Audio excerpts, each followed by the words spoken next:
Okay, again, I'll read this for our public hearing. Item number 1, John Wesley and Carla Bolt request a rezone from R1 to A1 for property located at 1581 Chattanooga Valley Road, Flintstone, Georgia.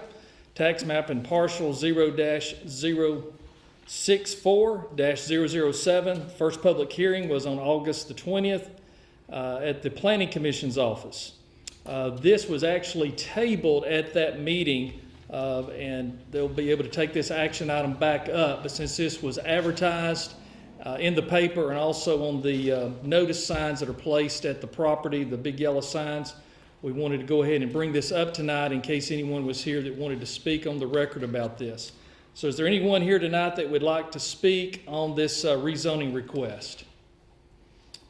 Okay, hearing none, and there will be no action taken tonight because this was actually, again, tabled at the planning office. And so we will also table this here tonight. Okay.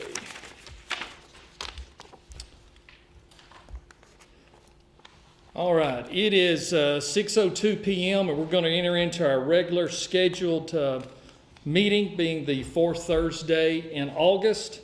And so before you have the agenda packets from our last meetings. We had a regular scheduled meeting back on August the 13th of 2020. Our clerk has prepared those minutes in great detail. Does anyone see any problems or issues with those minutes or any corrections before we sign those into the record? Hearing none, we'll sign those into the record.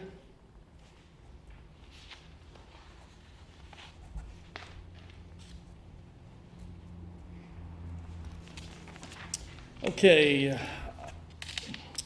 Item number 1 is a resolution to accept the CARES Act funding. I'll read this and then I'll give a little narrative about that.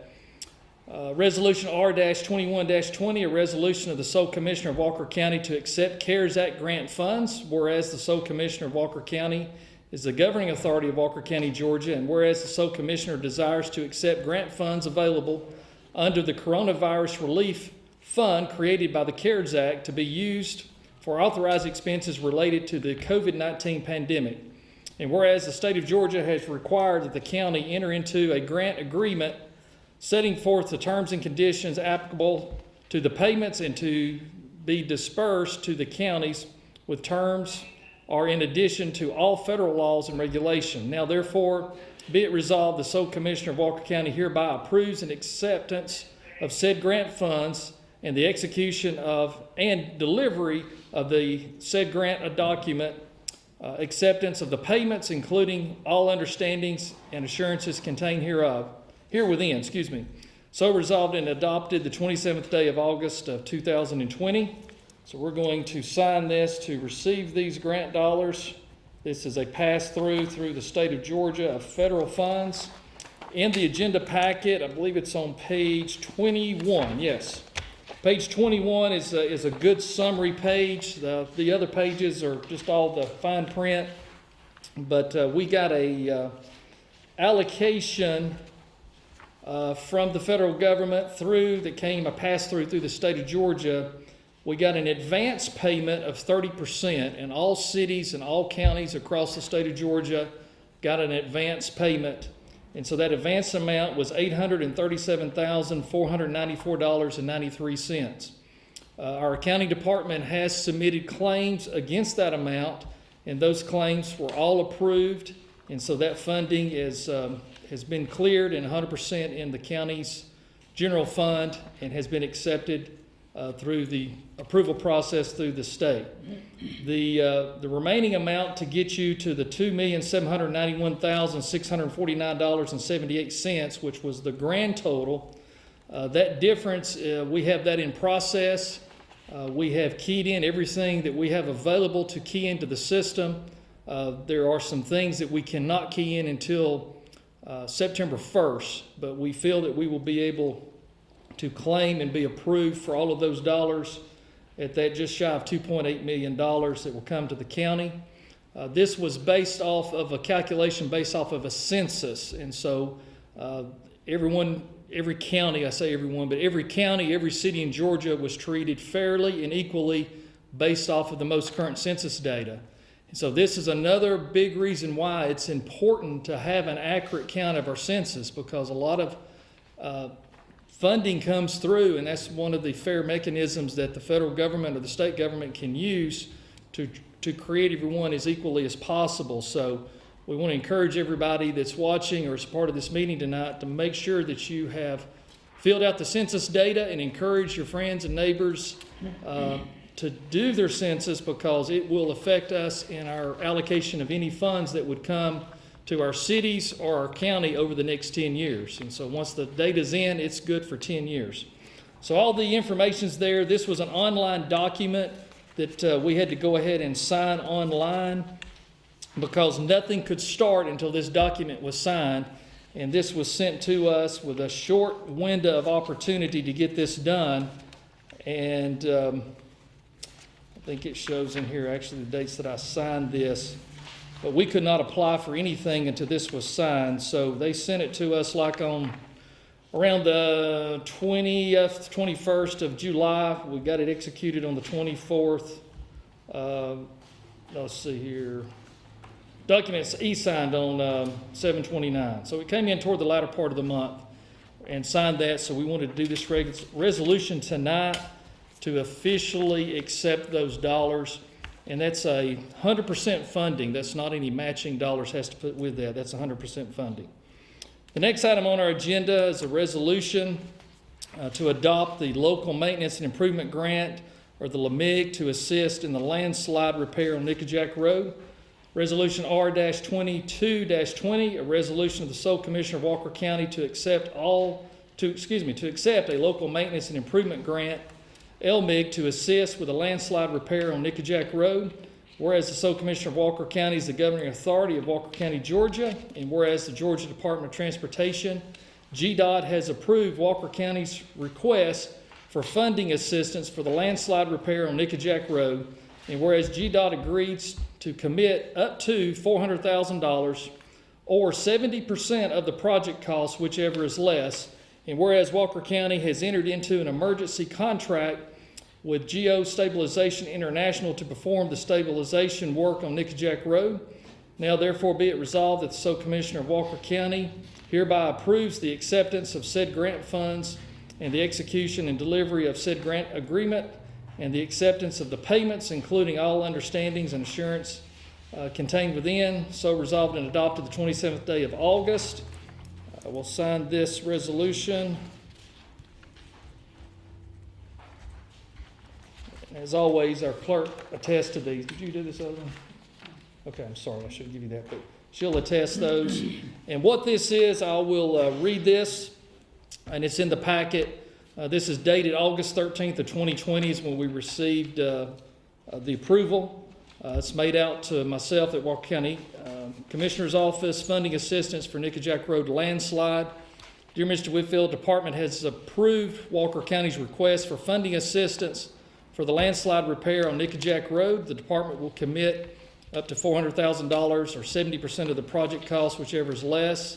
The project will be funded out of the department's Local Maintenance and Improvement Grant, LMIG program. These funds will be in addition to any other LMIG funds allocated to the county. Failure to begin the project before March 31st of 2021 may result in the cancellation of funds. In order to receive these funds, the county will need to submit the following items, and so it goes on to that. So this is their official letter, and also in the packet is the scope of work and the details from GSI that we have contracted with to do this work. And so we wanted to bring that to you tonight. Okay, Resolution R-2320, a resolution to appoint a code official. Resolution R-2320, resolution of the sole commissioner of Walker County to appoint a code official. Whereas the sole commissioner of Walker County is the governing authority of Walker County, Georgia.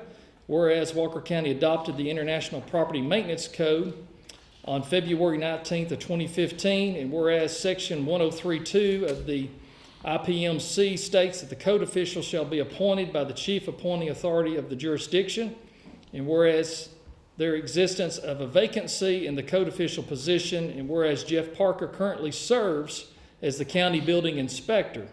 Now therefore be it resolved that the sole commissioner of Walker County hereby appoints Jeff Parker to serve as the code official effective immediately.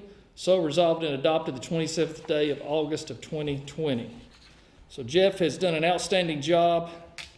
He has been with us serving as our building inspector for about the last year and a half or so. And we get a lot of positive compliments, and just people are really happy to work with him. And he's a very good person and communicates well. And so it's a great honor to appoint him to that position. Okay, in your package you'll have a purchase order where we have purchased some trucks. And so you have a copy of the purchase order and also a copy of one of the window stickers, which all three trucks are identical. So we just printed out one of those, but we did obtain the invoices for these three trucks that indicate the VIN numbers come in yesterday.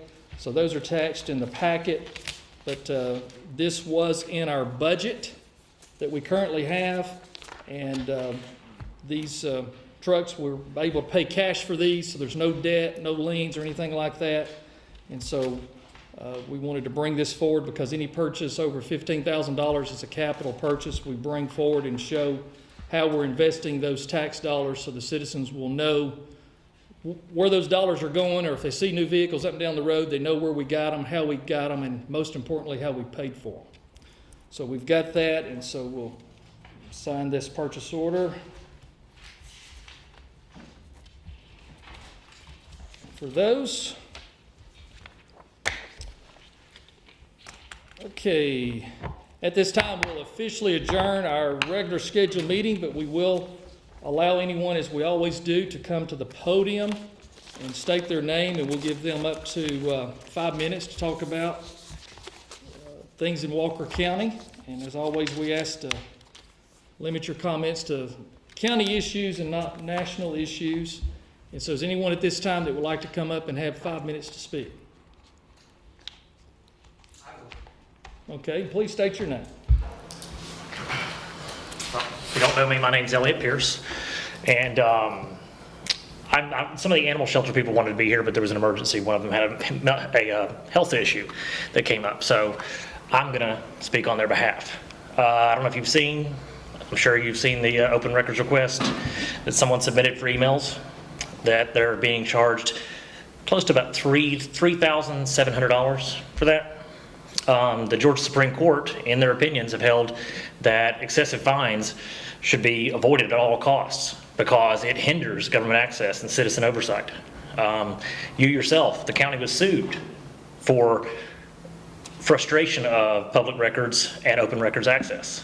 So my question to you is, can we do something about this?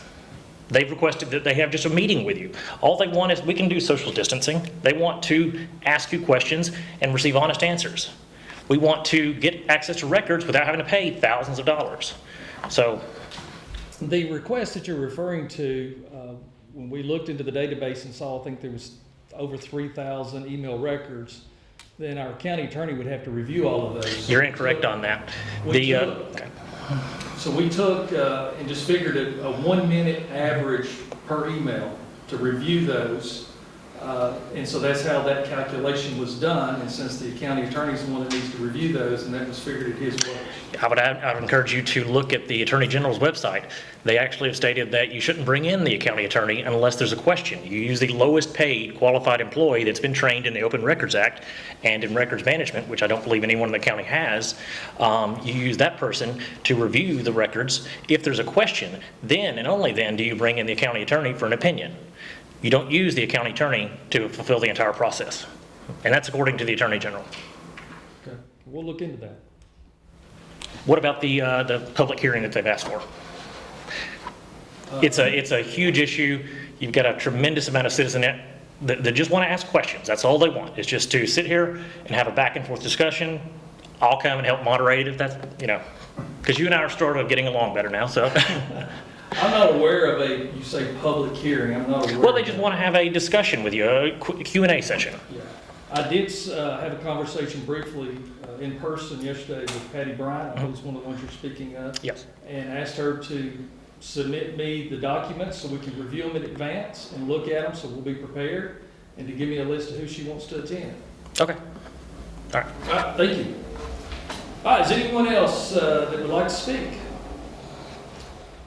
All right, well, hearing none, it is 6:16, and we're going to go ahead and close out our meeting. Thank everyone for coming. Appreciate those watching on our Facebook and YouTube channel, and we look forward to seeing everybody back the second Thursday of next month. Y'all all have a great evening. Good night.